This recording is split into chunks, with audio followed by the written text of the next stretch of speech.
name is Carl Balestracci, and this is Unc DeRoss. He's called Unc, but officially he's Anthony. He's in charge of the weather every time we do this, so that's why we have such beautiful weather. I'm in charge of the porta potty, and I can assure you it works because I've already taken advantage of it. But anyway, we both share a common heritage, not just with this quarry, but in this stone. But as Uncle explained and show you pictures later, he worked here from the time he was 10, I think, with his dad and his grandparents. My grandfather, both grandfathers worked here. One from Milford, Mass., my mother's father, and then my father's father, who lived in Stony Creek. So we have that common heritage, and we've been talking about the quarries and hearing stories from our grandparents all our lives, and we've been doing some research recently of the different quarries, so it's very exciting. We recently have had a visitor from the museum at the Statue of Liberty who came to get a tour of the quarries, and I think today we have at least one geologist from Yale who said he was coming, but he's going to help us to identify the quarry site from which the stone of the pedestal of the Statue of Liberty actually came. But anyway, let's start first with the natural resource itself, the pink granite. When we did a book about the quarry workers and the quarries, what was it, 2001? 2001. It was to honor the quarry workers mostly, but the first chapter was written by Professor Jay Ague, head of geology at Yale University. Now, I had never taken a geology course in school, but I listened to at least a couple of his talks, and it was very, very interesting. And there's a lot of detail about the stone in the book, but very briefly, let me just say that when we talk about the histories of Brantford or Guilford, we talk about the 1600s, and we're very proud that our towns are so old. But when we talk about pink granite, this natural resource that we enjoy, we're talking millions and millions of years. The Earth apparently, according to the geologists, is about 4.5 billion years old. And about 600 million years ago, there was just one large landmass surrounded by water. But through volcanic action and very high pressures in the core of the Earth, the continents began to separate and form, and in some cases, volcanoes did not erupt.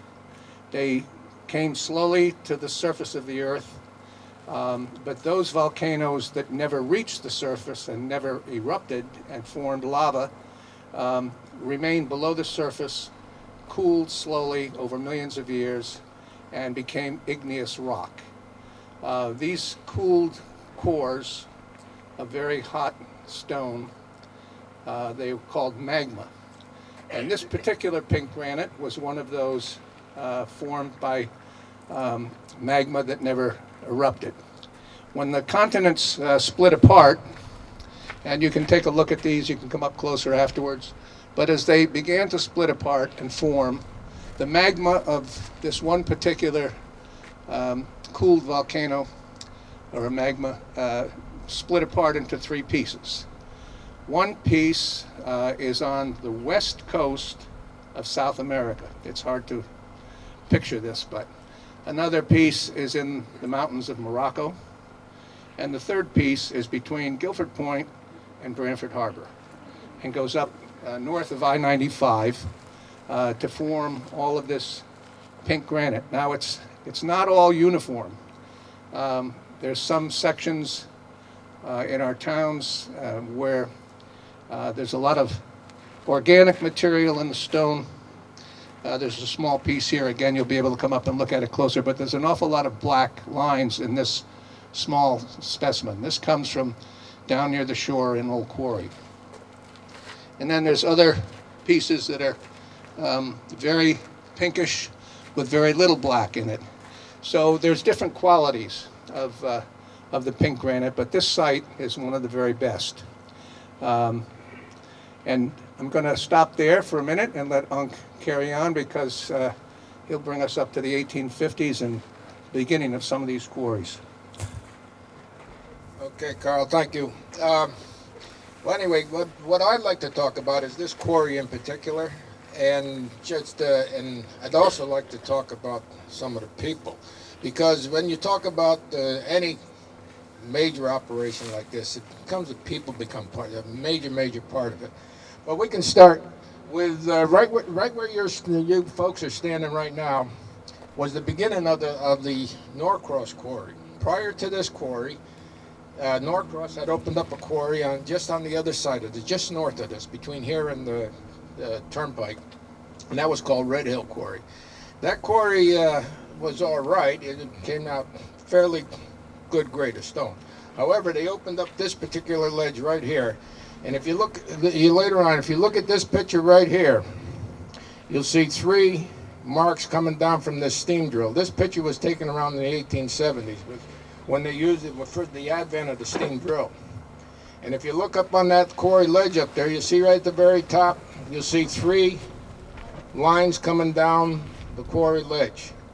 That was the beginning of the Stony Creek Quarry, and this was the holes right here. What they did is they drilled 3 holes down. That's about 1.25 inches to 2 inches in diameter with this steam drill. It was quite an arduous job. They start off with a 2-foot drill, then go to pull it out, put in a 4-foot drill, and kept going down until they could load it with black powder. And the reason they did 3 holes like that is so they can have a directional blast. At any rate, once they opened it up, they realized that this was a good quality stone, and that was the start of the Stony Creek Quarry.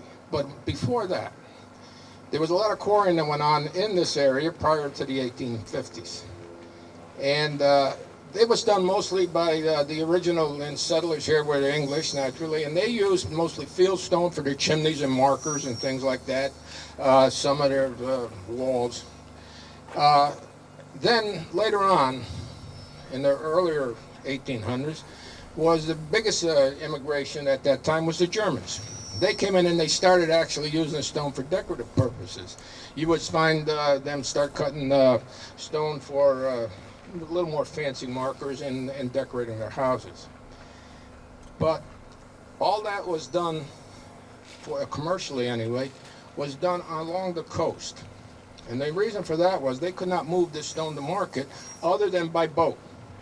So you along the coast here in Stony Creek, some of the very first quarries were right on the very coast. In fact, the first one in Branford was on the end of West Point Road in Stony Creek.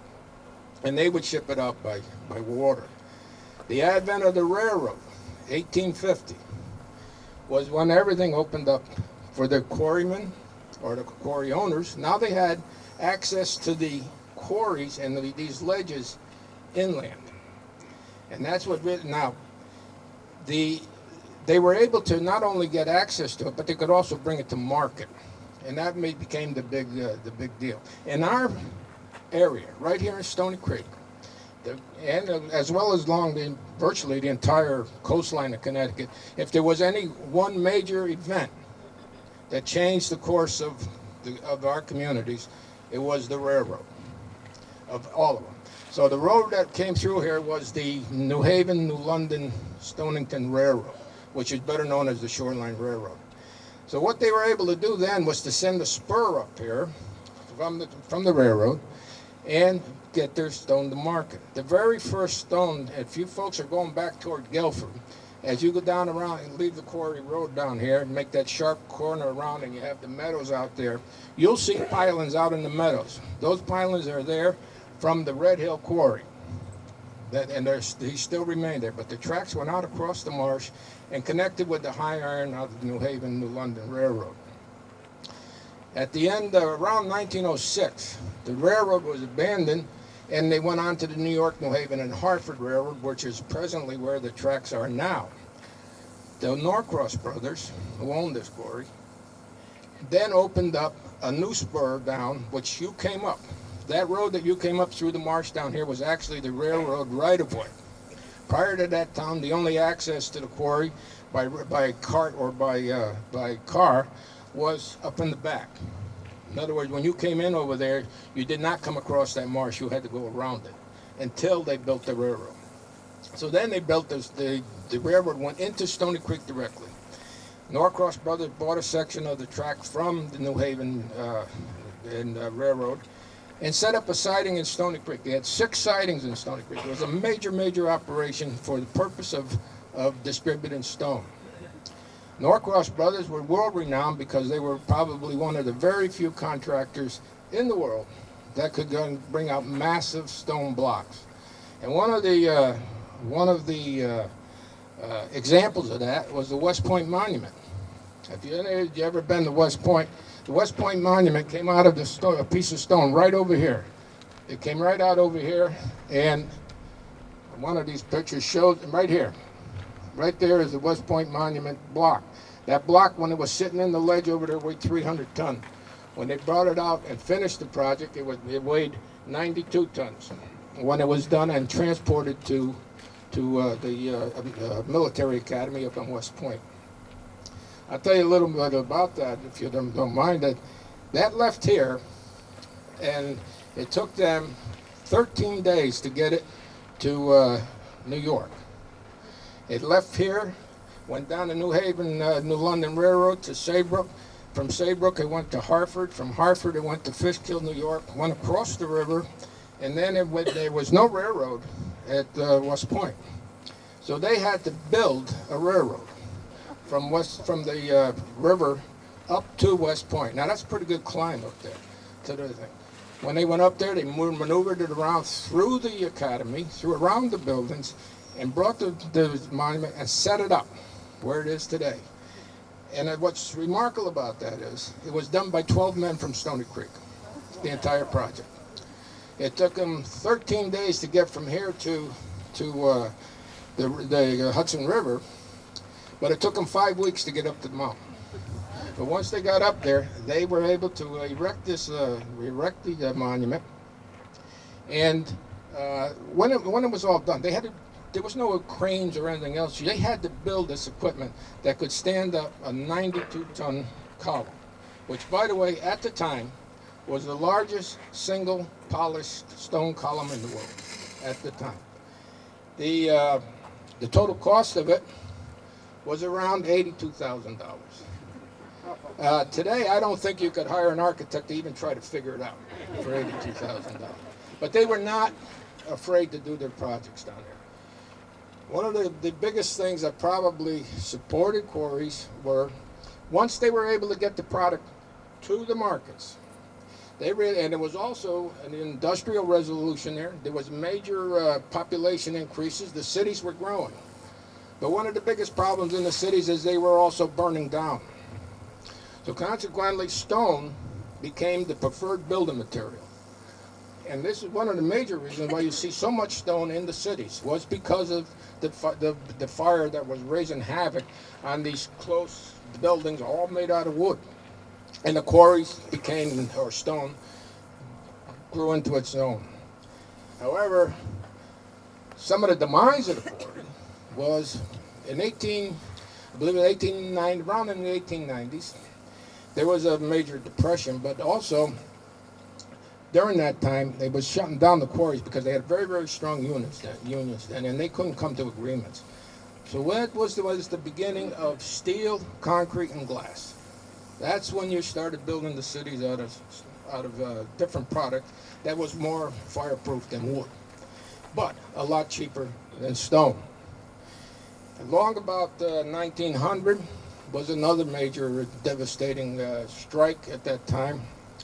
And the quarries slowed down again. But the reason I mention that is, from 1887, there was 300 people lived in Stony Creek. Actually, 330 people lived in Stony Creek in 1887. By 1900, 1,395 lived there. So in 13 years, it tripled, went 6 times its population in that short period of time. And what happened was, you needed boarding houses and you needed housing. So initially the quarries had their own housing, just like Beatty's quarries had their own housing. Here in Stony Creek, they also had their own housing. And there were two boarding houses here in the Stony Creek Quarry, the Norcross Quarry. One was for the immigrants, and one was for the Englishmen. Now, as you went down, where are we? This boarding house here was for the English, and that housed about 25 men. This one here was for the immigrants, and that housed 60 men. The reason I know this one is that my grandfather and grandmother ran this one, the larger one. That was owned by the quarry. Both of them were owned by the quarry. Now, they were segregated. I think they were segregated not for segregation. I think it was mostly segregated because of custom and language was probably the biggest reason that they were segregated, because they seemed to have gotten along pretty well. But up there in the quarry housing that my grandfather owned, there was over 12 nationalities that lived in that house all at once.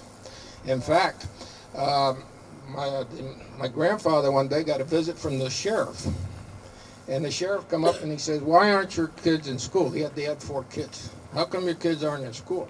Never thought of sending them to school. But anyway, they were forced to go to school. My father was the oldest, and so at 10 years old, he went to first grade, along with his brother and 2 sisters. They all went to the grade together. But the interesting thing is, they could speak Swedish, they could speak Spanish, they could speak Portuguese, but they couldn't speak English. So they had, or very little English. So anyway, they overcame that, and they got along quite well. But I thought it was interesting that, of the times that they were there. One of the, as they went down through Stony Creek, you're going to go down and you'll see places that were hotels, and you're going to see places that were a lot of taverns. Now, the hotels mostly catered to a very large summer residents who came down here because they enjoyed the Stony Creek. There was 11 hotels in Stony Creek itself. But with it was also 7 taverns. And one of the biggest pastimes at the time was drinking. And the quarrymen were noted for it. And some of it out of necessity. And when I say necessity, in the quarry business in those days, it was very, very dangerous. There was crushing industries, there was falls, and there was things like that. But there was also a more sinister one, and that was silicosis, which was like a consumption. Black lung disease, it had many names. But the quarrymen, and a lot of them did this. They had to do this, or at least they felt they did. They would drink whiskey to help relieve the coughing. And sometimes they would even do it on the job. But this was how dreadful it was, and they were dying at a very young age. And one of the reasons, and I think Carl could point this out a little bit later, in fact he has some pictures of it. Here in Norcross Quarry, the labor department came in and says, why do you have your people out in the elements? Out there, it's not good for them being out in the elements, so they closed the sheds up. And that was the beginning and the end of most of these guys.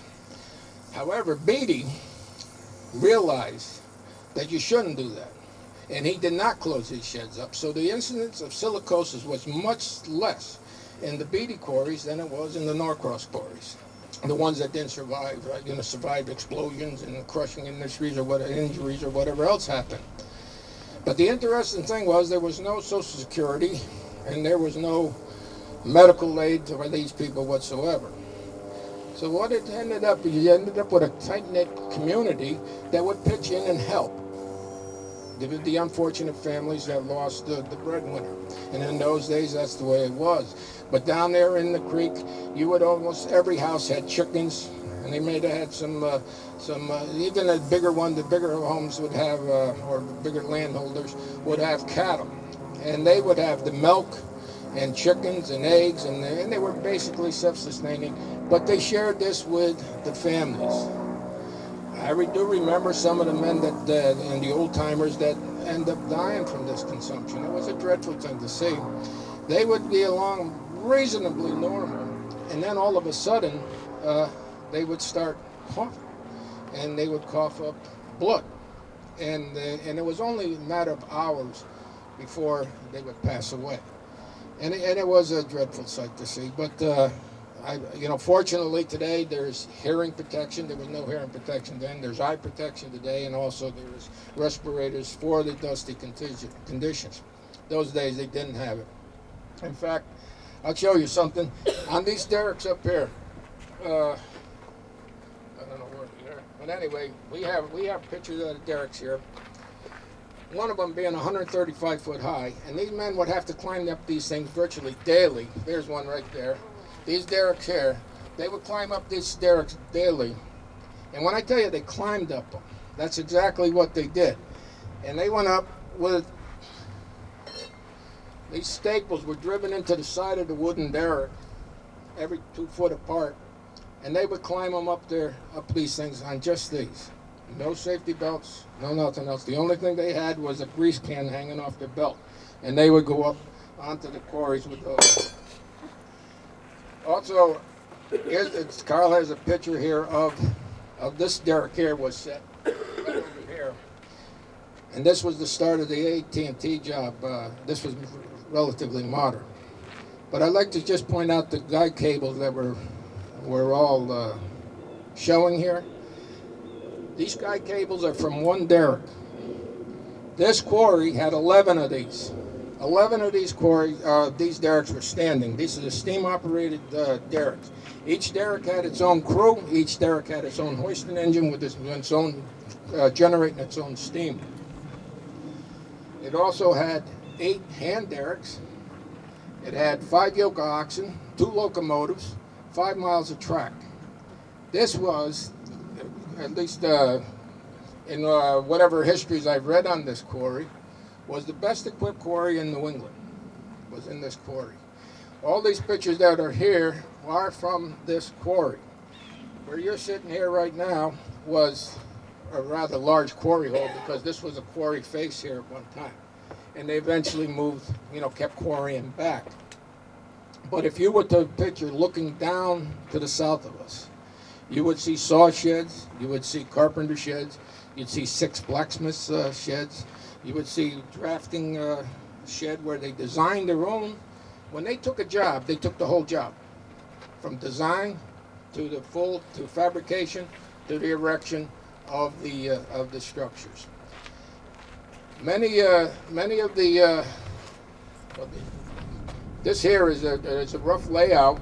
In fact, it's an exact layout of how the quarry was in its day. It had its own powerhouse. It generated its own steam. It had a massive single-cylinder, horizontal, steam-driven engine that powered all the polishing machines, the drills, and whatever machines they had down in the sheds. It also was one of the first to have a dynamo in it. This quarry actually had a dynamo. And that dynamo had driven... What's a dynamo? It's a generator.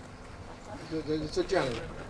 And what they did was it drove the electric motors that drove what they call a swing saw. These swing saws, there was 2 of them that were here. If you can picture this, steel plates, and these things were, believe me, these things were only taken down, I'm going to say, in the last 35 years, 40 years. Prior to that, everything that you've seen on the pictures here was exactly like it was all the way into the 50s, into the 1950s, until the Castellucci's took over in 1957. They bought this quarry. But everything that was absolutely in place. These buildings looked like, when I was running around here, it was a great place to run around in those days. You had locomotives, you had derricks, you had all these things that you're playing on.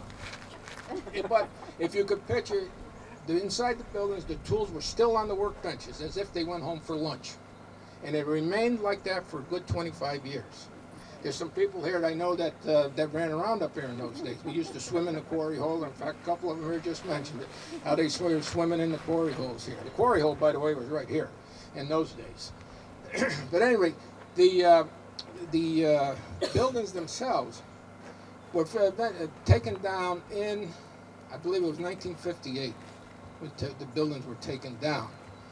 And a lot of people to this day says, if anybody had any foresight whatsoever, they would have kept this thing as a museum. because it was probably one of the very, very few places that was so well intact from another era. But I was lucky that, I've seen it. In fact, I lived part of it. And when my great-grandfather came over here, and I believe around the 1880s, came over here. And then they, in those days, had to travel wherever the work was. So they traveled all over. He started in Beatty's Quarry. He ended up in Sachem's Head Quarry. Sachem's Head Quarry was an interesting place. It was the Hughes and Bangs Quarry. And over here in the town of Guilford, I think you had quite a history on that. But that was such a terrible, terrible place. It was called Abyssinia, because in those days it was considered the most dreadful place on earth. And that quarry was about as dreadful as you could get. And now here it is in the 1800s that a village was actually able to shut them down. This is how bad it was in those days, that they were able to shut them down. But they were in the process of building the Point Judith breakwater when they were shut down. So what happened was a lot of these people that were working in it, my great-grandfather, one of them, had to move to complete the job. And they went to the Sanderstown, Rhode Island quarries, which eventually, that's how they finished the job. But I only mention that because one of the things is they had to travel wherever the jobs were and whatever was open. This quarry, Dodd Brothers, Earl Dodd, bought this quarry right after World War I. And that's when they really was an influx of a lot of work and some major, major jobs. And they were mostly banks and very important government buildings. Because one of the things was the architects and building owners generally specified Stony Creek granite. And one of the reasons was that it was, highly durable material. But not only that, but once it was up on the building, they used to call it eloquent. It made it appear as a very important building. So consequently, government buildings and banks like to use the Stony Creek granite. So also, they did a tremendous amount of sculpture work. This here is one of the eagles that was up on the South Station in Boston. They did this right here in this quarry, and they would ship it out. They did the Penn Central, they did Grand Central. They also owned the docks down in Stony Creek, where they would ship out the stone by water from here. It would be actually taken down in those days by oxen, and would be brought down, and that's where the bridge abutments for Brooklyn Bridge, as well as the George Washington Bridge. And they were taken out of here and brought down by water. Some of the last jobs that this quarry did, it was around in the 30s. In fact, in 1933 was the end of this quarry as a major, major quarry. They had a strike. The Quarrymen's Union, National Quarrymen's Union, which was the strongest union in the country at the time, they called a strike. And they were striking for 10 cents an hour more. And Dodd would not, as well as most of the other quarry owners, did not agree to. And so what Dodd did was locked it out. They were locked out of this quarry, and they consequently stopped as a major operation. However, it never really completely stopped. Dodd managed to hire 3 or 4 men, generally 4 men, would come up here and fulfill jobs that were either incomplete or had to replace stone that was on a project or very small projects. That's when I remember coming up here. That was in the 40s and early 50s. In fact, up on top of this rock right here, those stone up there was a derrick set up on there. And I can remember, and this was a hole there, by the way, and the trucks would back down into this hole, and the derrick would load the blocks, some weigh 30 tons, on top of the trucks, and they would go out. And the reason I say 30 tons, those generally went out at night so they wouldn't get picked up by the police.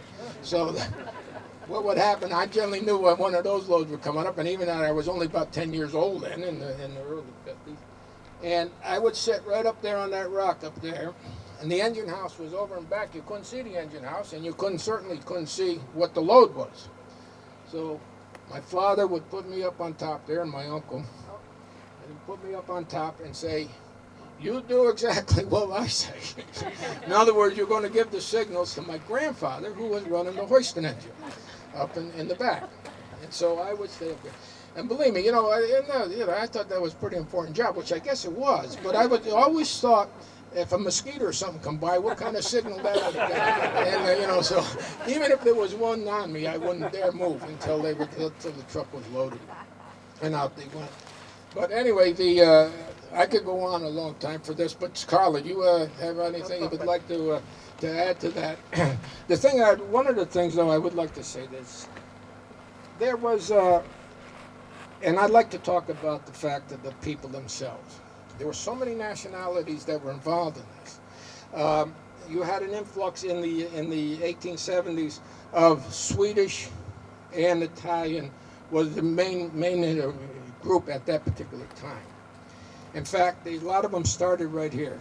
Over here in Stony Creek, the foundation is still over there for the first Swedish church that was built in Brantford, was right over here in Stony Creek.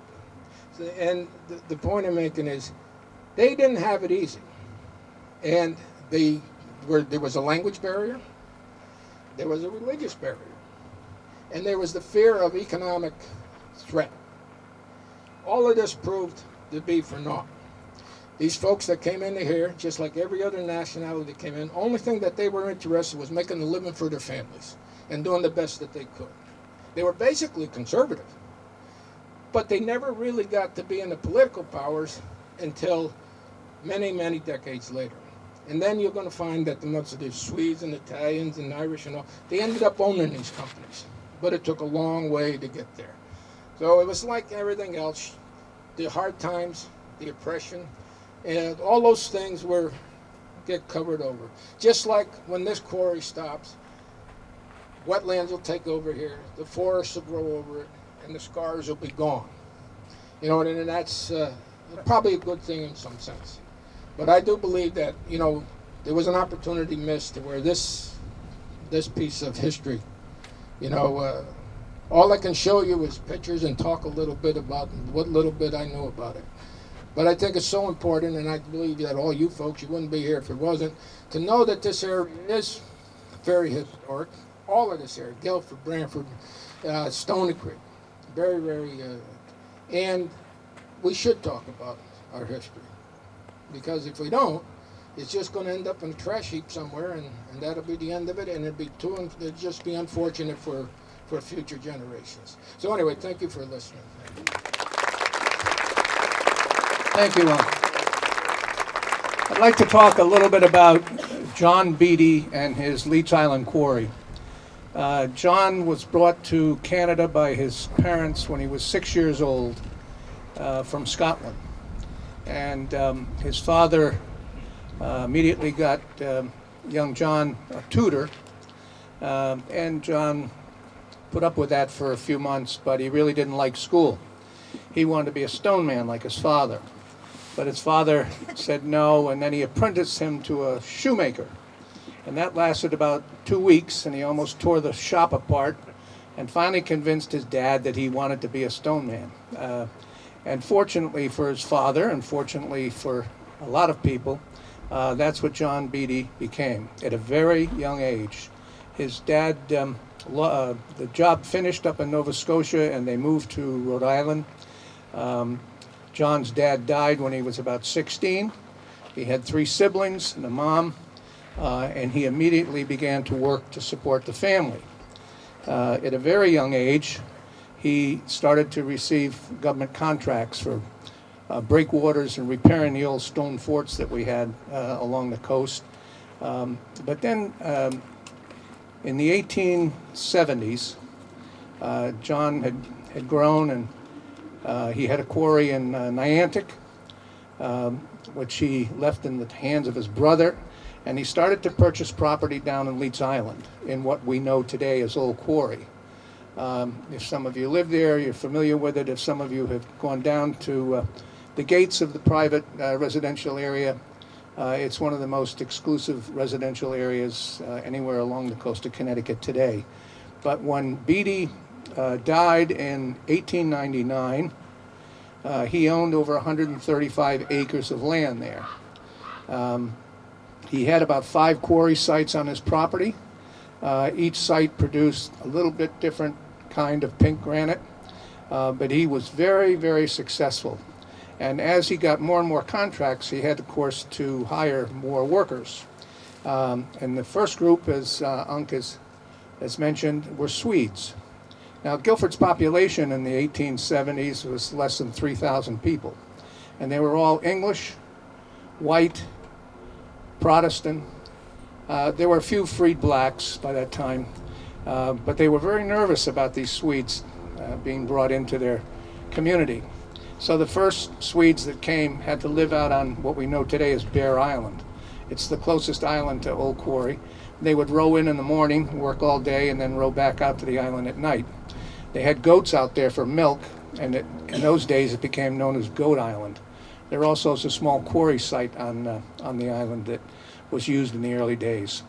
But as Beatty, again, got more and more contracts, and he built, for instance, all of the bridges along the railroad tracks from Branford to, I believe, Saybrook. That's why we have that very dangerous S-curve going from Stony Creek into Guilford, because it was built for oxen, cows, and horses, not for BMWs and and Mercedes.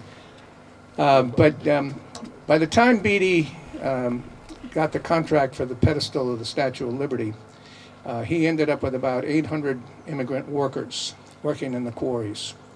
They were from all over Scandinavia, all over the British Isles, Hungary, Italy, of course, all over Eastern and Western Europe. And as Unc said, they brought with them their customs, their religions, their languages. And Beatty was a very astute politician.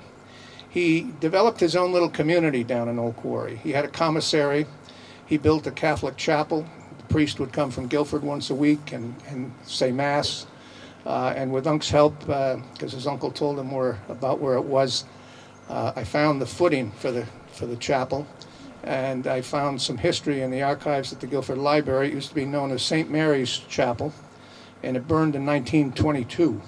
But the footing is still there, and across the street, the Guilford Public Works just rebuilt the road. They found a natural piece of granite. It wasn't brought there, it's part of the ledge, but there's a hole in it, and somebody from Old Quarry said, don't fill that in. That used to be the baptismal font. It's right across the street from the Catholic chapel. Unc, your birth certificate was in Guilford? Still is, I think. Still is, yeah. My Uncle Louis, when he got drafted, he had to go to Guilford to get his birth certificate, and it had Louisa on it instead of Louis. He said, good damn it, then I don't have to go into service. They crossed it out with a pencil and put Louis, and he still had to go in for 4 years. But the reason that is because Stony Creek was a mission of St. George. So the priests would travel to Stony Creek, and in fact, most my father and grandfathers and great grandfathers, they're all buried in Guilford, and that was the reason, was because there was a mission, and that's the reason that Carl was saying. But Beatty was a very, very astute politician. He developed his own little community. He had his own commissary. He purchased all of his produce and meat from Guilford farmers and Guilford merchants, and they very quickly, and Stony Creek and Branford, but they very quickly realized the economic significance to having all of these farmers living in the area. And as Unc has said, they were hardworking people. They didn't cause much trouble. They did drink a lot. We had one very famous Republican leader in Guilford who told me later in his life, when I was an adult, that he used to have to drive his father and a Mr. D'Amico from Guilford to Stony Creek Quarry to work every day on a horse and wagon. But then on the way back, they would stop at the Red House just before you go underneath the railroad into Guilford because Guilford was dry. They were a pain in the neck back then, too. Stony Creek was wet, Branford was wet, Guilford was dry. So his father and Mr. D'Amico would have him stop at the Red House every day before they went into Guilford to have a few schnorts before they went home. Beatty had a very difficult time with the Statue of Liberty pedestal. There were a lot of union problems with the New York tugboats, etc. But all of the stone had to be cut in the Beatty Quarry, just like the West Point Monument here. They all had to be cut to specification, loaded onto several of his vessels, and then he had one or two tugs that would take them down to Hell's Gate, but they could not go from Hell's Gate to Bedloe's Island. Beatty would have to hand them over to New York tug lines because of union problems, and they would bring them to Bedloe's Island. But then sometimes they would delay unloading the stone, and Beatty wanted to get this thing done on time. He finally had to go to some of the politicians in New York and ask their help, and he did get it. But he also had problems in the quarry with sabotage. There were other companies that would send guys down to get jobs with Beatty's quarry, and then they would sabotage their work at night. Finally, Beatty hired this great big Irishman with a shotgun and a dog of unknown origin, the history says, and he would patrol at night. And then they got a second person to do the same. They lived in the quarry, but they worked at night just to protect the work that was done. In recent years, I found a memoir written by a woman whose dad worked for Beatty all his life, and she said that on the last page that all of the stone, her father told her, all of the stone for the statue's pedestal came from the quarry north of the tracks. Nobody even knew there was a quarry north of the tracks, and I went snooping around in the woods and found it very quickly. The ledge is still there. It's owned by a lovely couple, the Allens. It's a 2.5-acre site. There's steel cable laying all around, and Mr. Allen cut a piece for me. The quarry shut down in 1918, and the outside is rusty, but look at the inside of that cable. I mean, just a shiny. Mr. Allen actually has used some of this to build his barn. We had a historian from the museum at the Statue of Liberty come down about a month ago, and we took him on a tour. We're going to have geologists come out because we have pictures of the pedestal, but the letter says that the stone was picked because it was so consistently pink. And this is one sample of the stone, but there's very little black lines in it. One of the reasons Stony Creek granite is so beautiful is because it has the differentiated colors. But Beatty wanted it as pink as possible, and that's why she said in her letter that that's where the stone was from. We also recently have been given some photographs by Mr. Kirby of Branford, who's one of the really fine historians in Branford. And this is a photograph of the pedestal. They finished the pedestal.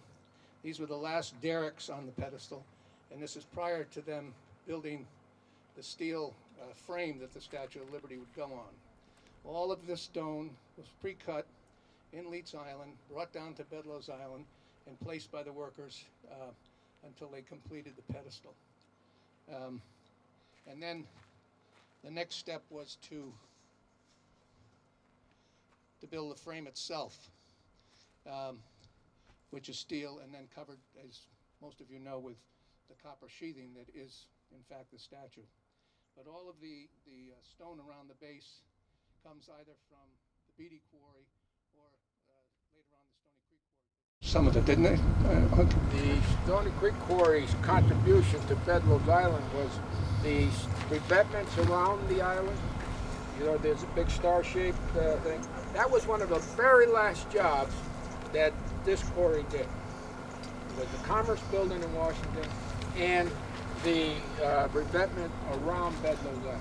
The seawall around it, as well as the star-shaped structure around it. And I remember back in 1986, 1986, that there was a big argument as to where this came from. And the fact was that I supported the fact that it did not that it actually came from Leaks Island, and historical records show that it did come from. However, the finishing of the project, which was done in the 1930s, was done with the Stony Creek stone. And if you go there, you will see the difference in the color of the stone. The seawall and that star-shaped revetment around the statues are different colors. Very subtle, but it is a different color. Beatty, as we said, was a very astute politician. During the Statue of Liberty project, he actually got the towns of Brantford and Guilford to agree to a boundary change. He wanted all of his land in Guilford, so he got towns to agree to move the boundary further west.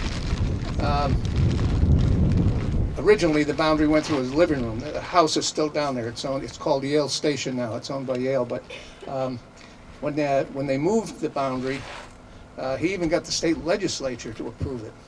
You try that today.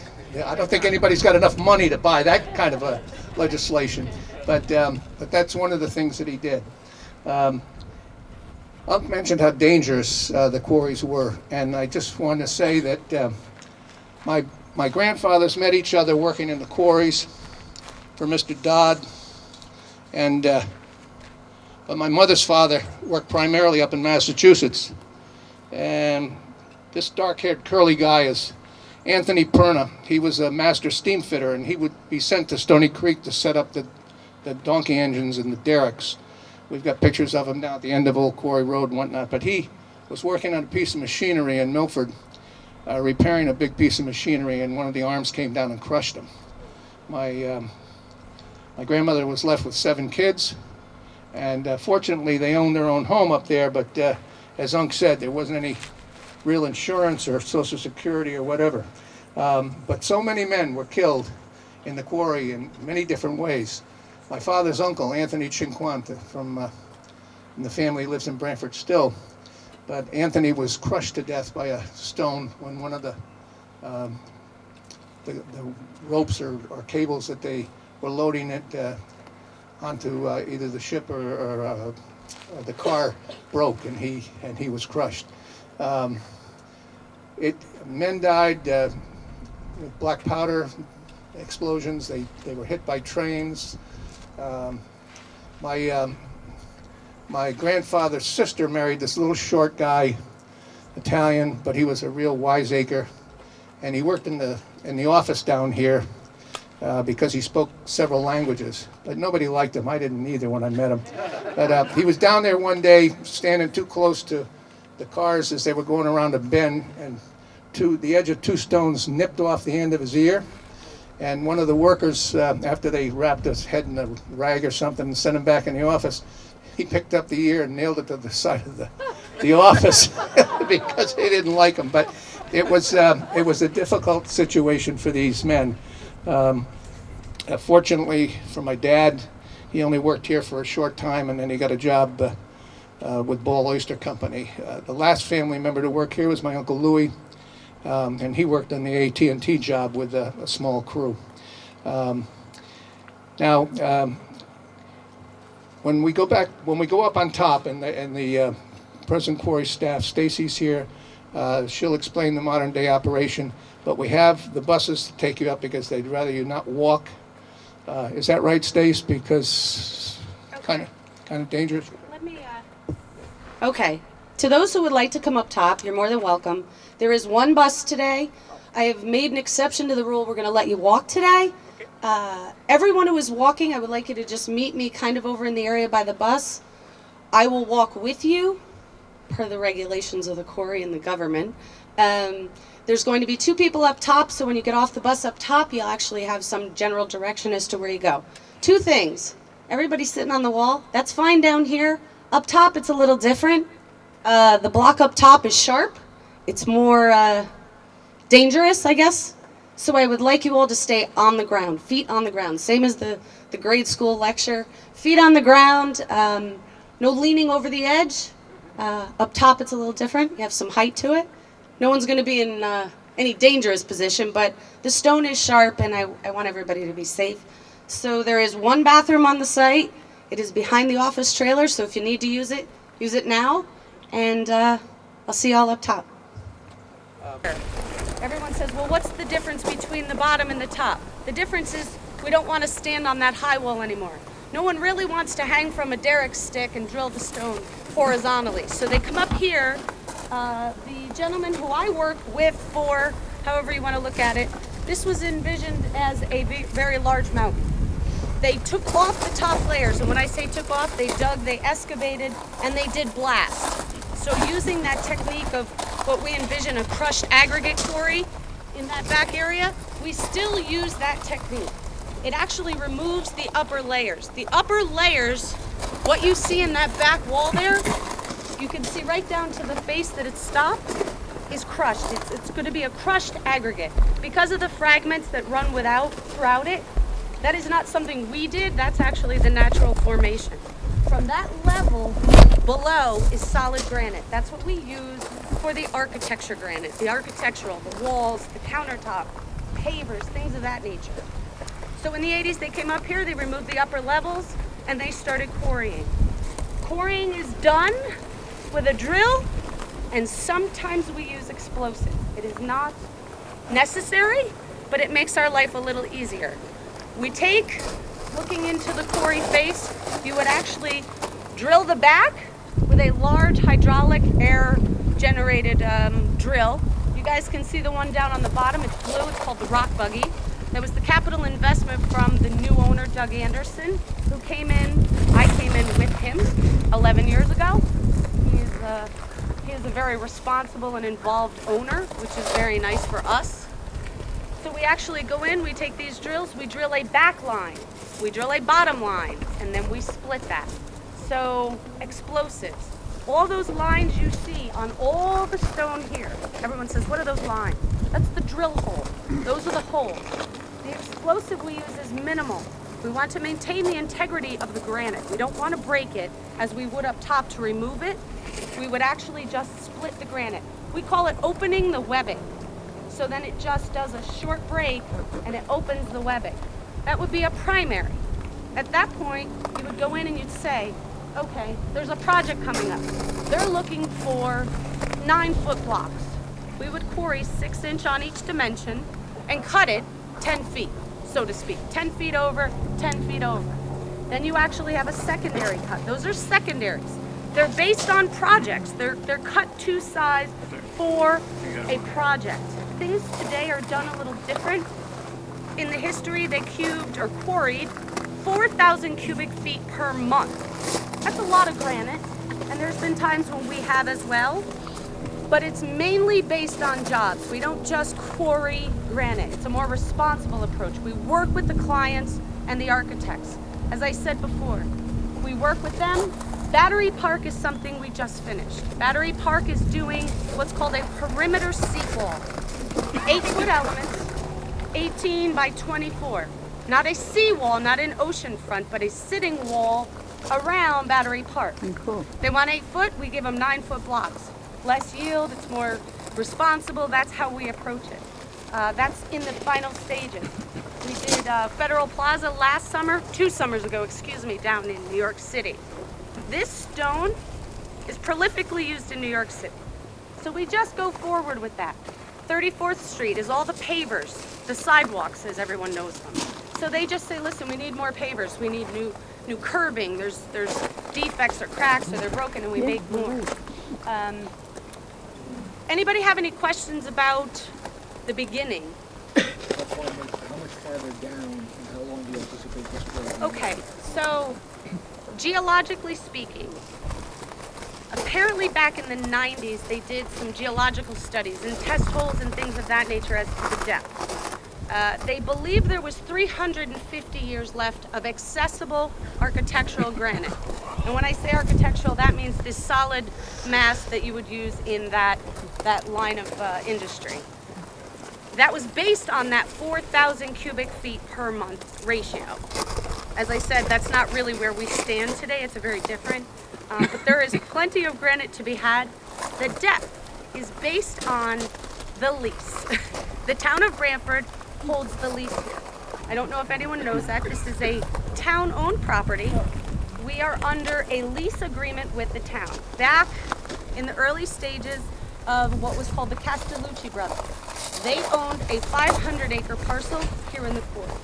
They donated 450 acres to the land trust and the quarry preserve. That's where everyone sees the walking trails and whatnot around us. Yay! Yes, which is fun and everybody enjoys it. This 50-acre parcel, which is pretty much what you see, tree line, a little further into this tree line back to the gate, or a little beyond the gate, is the 50-acre parcel. That was written in a lease, originally a 99-year lease, to continue quarrying for projects like 34th Street, New York City, things that were already established in this granite, to continue forward, to continue producing the material in order to, whether they're restoration, additions, and things of that nature. I've lost my place, but that's okay. Your question was depth. The depth was written into the lease with the town to only go to sea level. Why, I don't know, because it would be highly unlikely that this quarry would fill with seawater. If it did, we'd all have a problem in town in Guilford and Brantford. We don't even come close to this area. The front quarry, I don't even believe, goes to sea level. It's above sea level. We are probably 3 levels above the front hole. So we're not even close. That lease and that geological study for that 350 years was based on those regulations within the lease. He had said, can we only quarry project for the 4 projects? Do we only quarry granite for projects? No, because as you can see, the granite comes out of the quarry. There's a very low yield of the solid granite, something that in your mind you would make a countertop slab. A countertop slab, or a block here at the quarry, is cut based on weights for the state of Connecticut. We can quarry an 11-foot, 6'6", 4-foot wide block. That's what we strive to do unless the project negates otherwise. That is based on Connecticut state law for weight. That's a 47,000-pound block. So that's what we go into the quarry. You can see within the formation, it's not all solid. There are what we call beds. Those horizontals that you see running throughout, we work with those beds to access the granite. It's kind of like levels in the quarry, steps, stages. We work with those, and then within those you can still see some natural. There are seams and fractures within just naturally and geologically. So you go for the 11-foot, 6'4", based on the large block, and then there are a lot of other stuff that comes out, a lot of other sizes, and those go to other projects. Are they A-quality granite? Of course they are. They're the same exact granite as the neighboring solid large piece. Those will actually go to a smaller fabricator, someone who may not have quite the size of the saws that the large block can go to. Large granite blocks are very large, very heavy, weight capacity, saw openings. You have to figure that's a very large fabricator. There's not a lot in Connecticut. Vermont has a few. We have one that was originally part of the ownership of this quarry in Rhode Island, in North Kingstown. Back in the day, the quarry, before that lease was given to the town, that 500-acre parcel was owned by Castellucci brothers. They actually owned a plant or a fabricating facility in Rhode Island. And a lot of the guys, I say a lot, the few guys that work here actually worked both in the quarry and in the winter sometimes. They would go to the plant and work in the plant. And they would saw the granite. The big blocks, they would saw them into countertop, pavers, floor tile, wall cladding, anything that could be generated at the plant. We still today work with him. We also work with smaller fabricators in Connecticut, O&G, Connecticut Stone, people like that. But they take the smaller block. They can't handle the weight capacity of those big guys that we pull out. And it's really just projects. How many people work here? How many employees are there here? Okay, so last year I would have said 5. So that would be Richard Atkinson, who is quarry master. He has worked here for 32 years this year. He was trained in Finland and Italy. He is our teacher in the quarry. He is the go-to guy here. We have Daryl Pettit, who has been here 29 years, I believe, and he is our very articulate and very intelligent colleague who is now more focused on the architectural, working with the architects and the fabricators in these larger projects that we work on. Thomas Hickson, who is back, he worked back when he came out of school for Richard, and he's come back to help us because we are actually much busier than we were during my beginning here at the Quarry. We've actually started to hire on a couple other people here at the Quarry to assist. So right now, outside of myself, we have about 7 or 8 people, which is good for us because we're very busy. And I say this outside of just the quarrying out back. Everybody kind of takes a peek at when you're on the bottom looking out behind the quarry. The block that doesn't make architectural grade, I'm standing on one. Why is it here? Because there is something wrong with it. If it was a premium A quality, no cracks, no fractures, no imperfections in it, it would have been used for something other than a berm around the edge of the quarry. This was a hard lesson for me to learn because I used to run the payloader, and I'd go out back and I'd see this great big square and I'd pluck it out and I'd drag it out front, and Rick would say to me, "What are you doing with that?" And I'd say, "Well, it looks quite sufficient, it would work for this." He said, "Well, I put it there for a reason." And he'd get out and he'd give me the technical detail and why it was actually put out there. So what you see in that backyard, we call it the backyard, I call it the backyard, there is a lot of granite. It won't make the cut, if that makes sense. So from there, we generate wall stone, seawall, smaller walls. These could be just fine in our local water revetment. You know, we've done a lot of work recently with Sandy and Irene. When I started here, we didn't do any seawalls. Unk and his group and another gentleman in Brantford, they had done 2 in like my first 5 years here. Then we had Sandy and Irene, and everybody needed a seawall. Anyone who lived on the shoreline needed a seawall. Right now, we're still involved with a lot of the finances from Sandy. We're actually going to be, right now we're working on the New Haven breakwater and the Bridgeport breakwater. So the material out back has a purpose. It is a sellable product. If it still can't make that, we crush it. How do we crush it? We hammer it.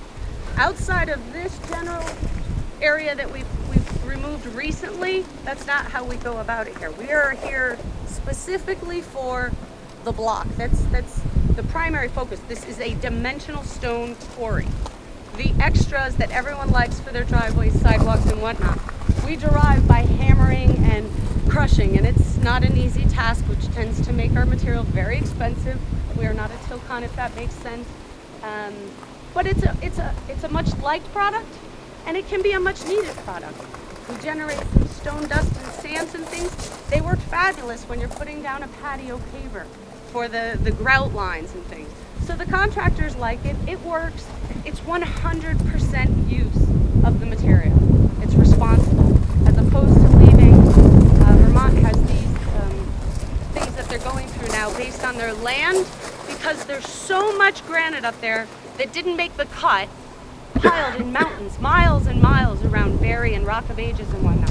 It's barren land. It's you couldn't build on it. It's dangerous to walk on. So we kind of make better use of the site. Stacy, as one who has a granite driveway, Right. very nice. It sparkles at night. It sparkles during the day. Is that because of mica? It is actually the quartzes that are in the granite. I don't see Dave Evans, but we work with several geologists. I will never.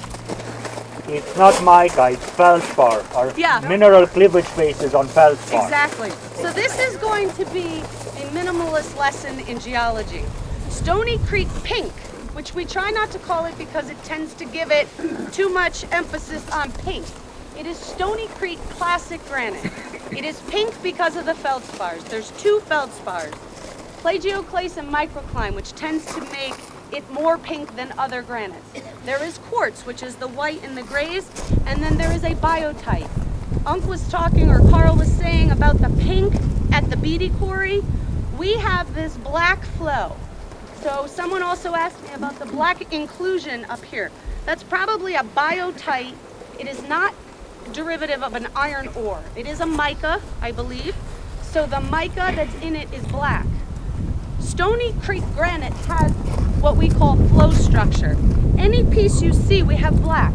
Sometimes they run in vein or in a flow pattern, almost like waves. Sometimes we get that inclusion.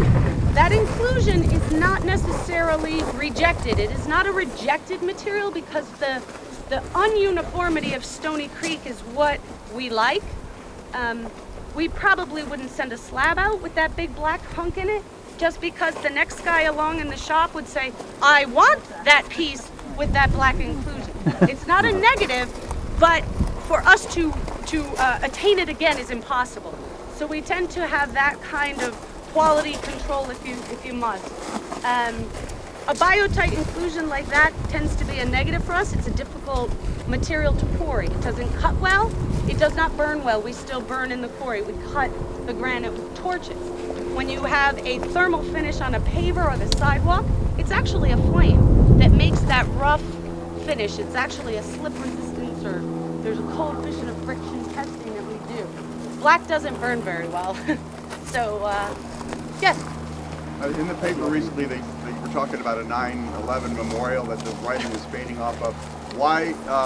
I mean, the stuff is very solid, but why does it fade out like that? Okay. I'm surprised you brought that up, but I'm good with that.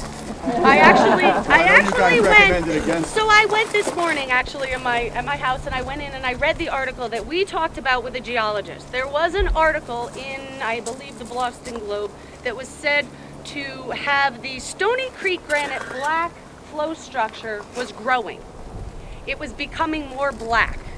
So we kind of chuckled to ourselves in the quarry and thought, that's funny, the base of the Statue of Liberty, South Station, Grand Central, none of our black grows. It seems kind of magical and mystical in theory. It won't grow. It can't become more. It is a 300 million year old stone. It's basically set in stone, the geological makeup.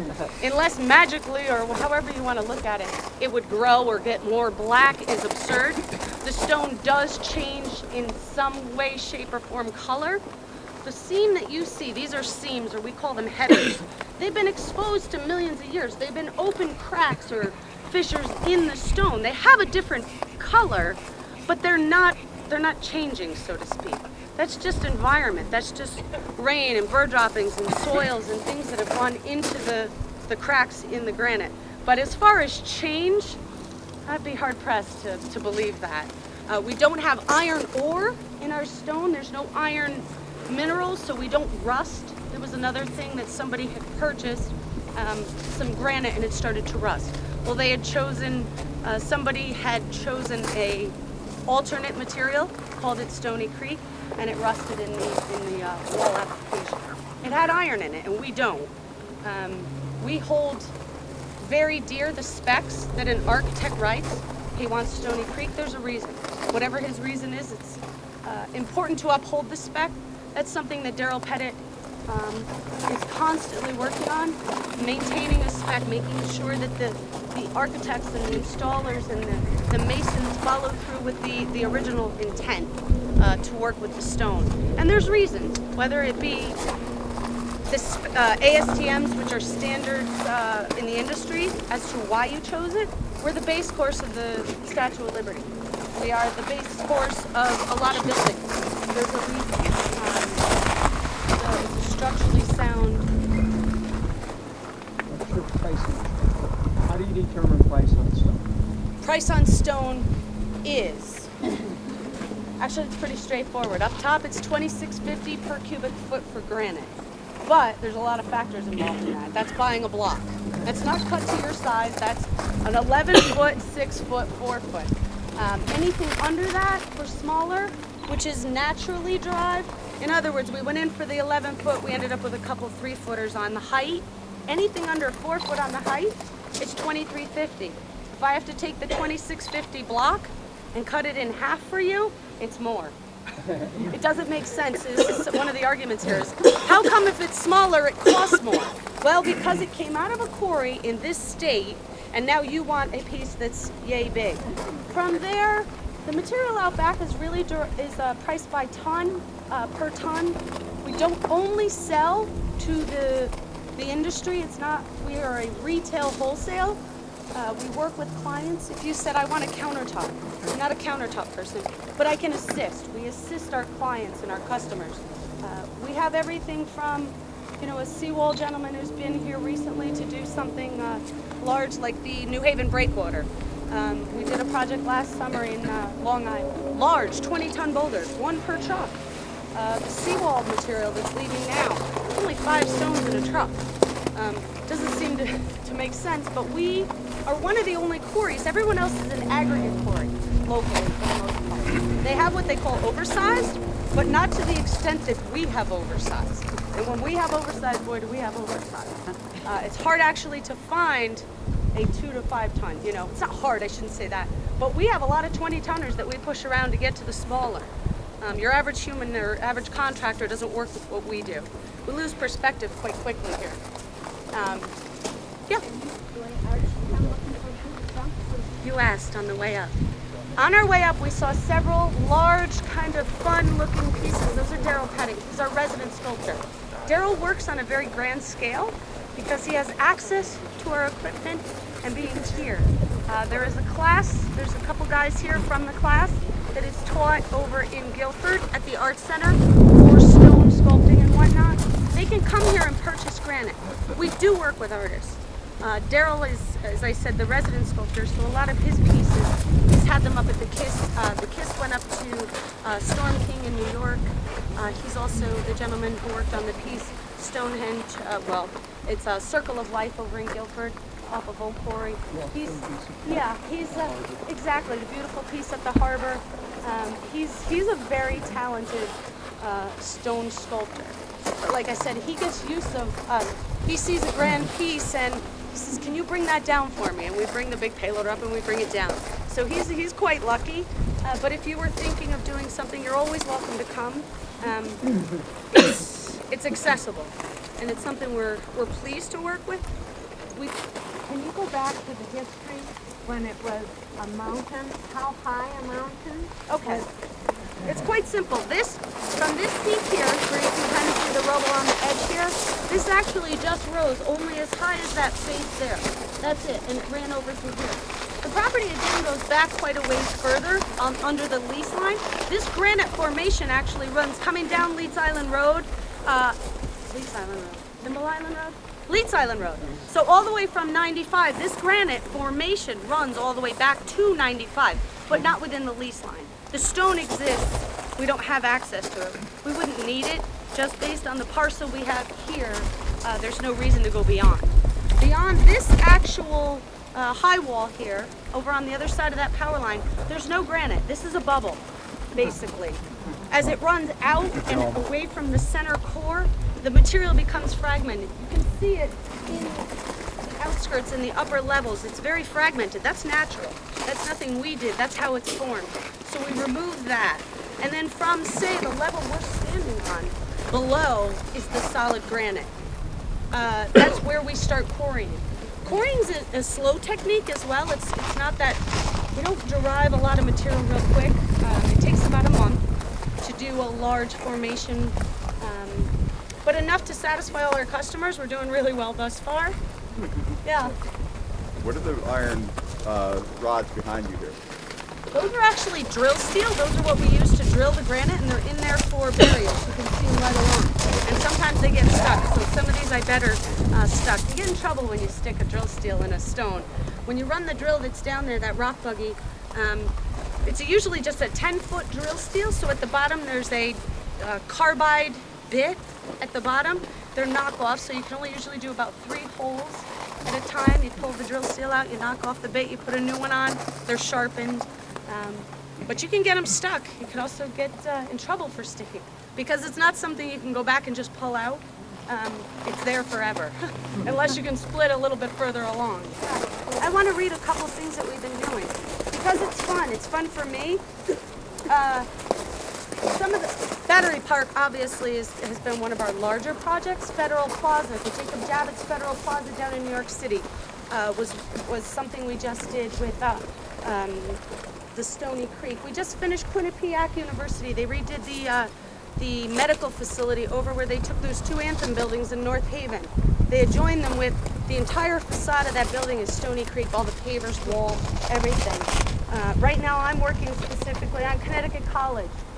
They actually were using a material out of, it's called Milford Pink, it's out of Rhode Island. But they were able to change the spec, in other words, to use a Connecticut local stone, their stone, Connecticut stone. So they're going to use that. Naugatuck Valley. So much is used, kind of like Uncle was saying, the whole integrity of the material and, you know, its uniqueness. Federal, medical, academics, that tends to be our main clientele outside of homeowners and residents. The Brooklyn Bridge Park Pier, we're doing something there. We just finished a beautiful, actually we're in the stages of finishing with Stony Creek. We aren't doing the projects.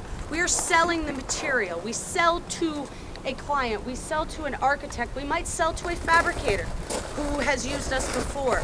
They purchase the raw granite. We are not making claim to making or producing. St. Mary's Church in New Haven, a beautiful church over within the Yale district. They're redoing all the pavers in front. And it's fun because there's only one very small rock face, which is that very natural look. Right across the center of this beautiful grand church, right across the center there's a strip of Stony Creek. So to have the whole front paver, the whole entire 9,000 square feet across the front of this church is now Stony Creek. It's a beautiful project. A small project, some posts I'm working on with a fabricator to do some Smithsonian posts, where you would have posts at the Smithsonian with that wrought iron across the top. You know, they go from large to small. Nothing is too large, nothing is too small. The surface, how did you get it smooth? It actually splits naturally smooth on those horizontals. Those are actually natural cracks or fractures within the formation, and we work with them. They work very well. They're all about 15 feet high. So we actually drill down to what we call a bed. You'll see some on the top of the piece that's being cut down there. It kind of looks like it sloped off. It did. It ran right down from the front all the way to the bottom and towards us. Those beds or those naturals are smooth. They don't need to be split, drilled, or anything. You've got a vertical smooth over here. That's smooth. You're talking this vertical smooth? Yeah. That's a torch. We actually still cut the granite with a torch. So I explained the drilling on the back. You drill on the bottom, and we actually cut what's called a channel burn. We burn a torch which runs about 4,800 degrees. It's on a chamber. It's over in the corner. It's very loud. There's a lot of safety implements we have to use it. It actually cuts the granite. You'll see some of the pieces down in front of our office. A gentleman out of Massachusetts, he carves with a torch. You can actually cut the granite. Because it is a granite and it came from, I want to say flame or molten, it will actually cut with a torch. So we cut that. Actually, that's a channel burn. So you would actually channel burn both ends. So drill, channel burn, use a small explosive, open the webbing, that's your big primary. Normally about 60 feet. How far down does the torch go? 15. What's that? The torch, you can put the torch in the drill holes? On a mast, the mast is about, I want to say, 15 feet. And it runs up and down the mast, and it actually runs on a track. So then there's a small motor, actually walks it back. So it actually just goes up and down, and then it walks back, so it cuts that channel burn within the formation. Yeah, it's loud and noisy. Yeah, but we still use it. We're actually working towards what's called a wire saw. It's a diamond impregnated wire that actually cuts the granite. It's easier, it's more user friendly. It's just a matter of whom are we purchasing it from. Thank you. And like I said, it's an open door policy. Come call. I have cards if anyone's interested. There's a website. I'm in the book. Don't go to the yellow pages because it's wrong. It gives you the facts. Don't call my fax machine if you can't get a hold of me. Just drive here. There's a phone in the office. Call me when you get here.